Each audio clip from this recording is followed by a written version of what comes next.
1 Petrus 2 ayat 9.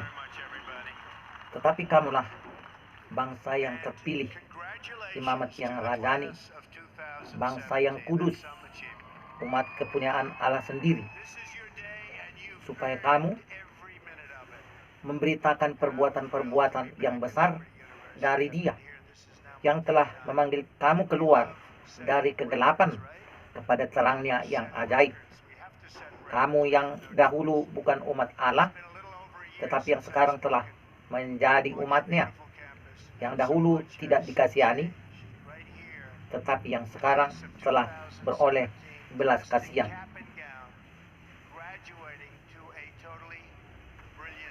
Saudara-saudara, bagaimana hubungan dari ayat ini kepada kita? Orang yang membaca Alkitab, orang yang mengajar Alkitab, orang yang berpuluh-puluh tahun beribadah di dalam komunitas gereja. Saudara-saudara, inilah yang selalu menjadi pertanyaan saya kepada kekristenan itu sendiri. Bagaimana kita melihat penjelasan Alkitab itu sebagai firman yang oleh Roh Kudus ditulis.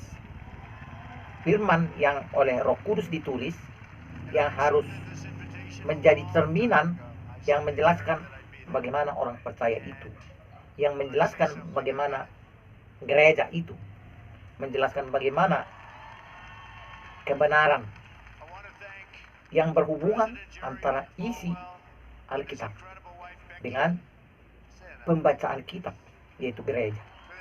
Nah,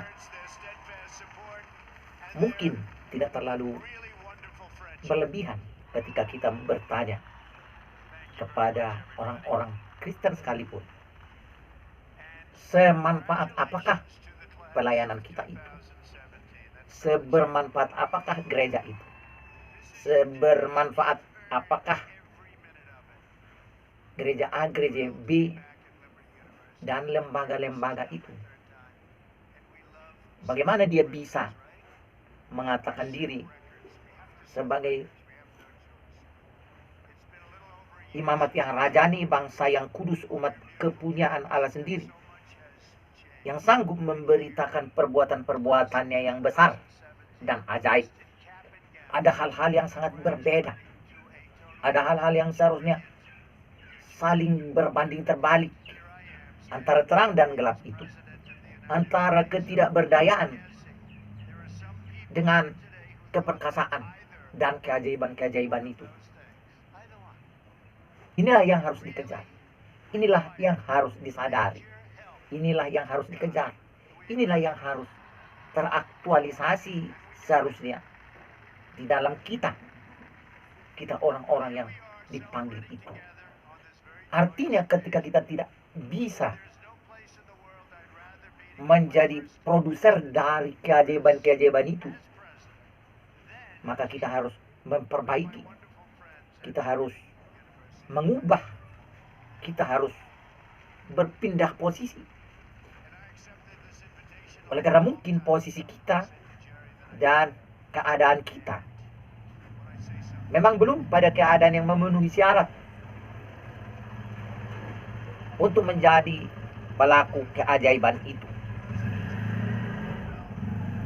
untuk menjadi satu kesaksian bagi terjadinya perbuatan-perbuatan yang ajaib itu. Tetapi ketika kita memulainya dari tahapan yang paling rendah, ternyata Yesus berkata, apabila kamu bisa dipercaya melakukan perbuatan-perbuatan dari perkara yang kecil, maka kepadamu akan dipercayakan perkara-perkara yang besar. Artinya ketika kita memulainya dari hal yang sederhana, dari hal yang mudah, dari hal yang tidak perlu terlalu heboh, tetapi kita menjadi pelaku sederhana dari kebenaran, dari terang itu, Yesus menjanjikan kepada kita perbuatan-perbuatan besar berikutnya. Mungkin masih perbuatan-perbuatan kecil. Pada tahap awalnya kita memulai pertobatan, kita memulai pelayanan, dan kita memulai sesuatu yang rohani itu. Dan pada kelanjutannya, dikatakan oleh firman Tuhan, roh kebenaran itu yang akan memimpin kita kepada seluruh kebenaran. Yesus mengajar roh kebenaran yang datang dari dirinya itulah yang akan membawa kita kepada seluruh kebenaran. Together on this very joyous occasion. And there's no place in the world I'd rather be to give my first commencement address as president than here with my wonderful friends at Liberty University. And I accepted this invitation a long time ago. I said to Jerry that I'd be there. And when I say something, I mean it.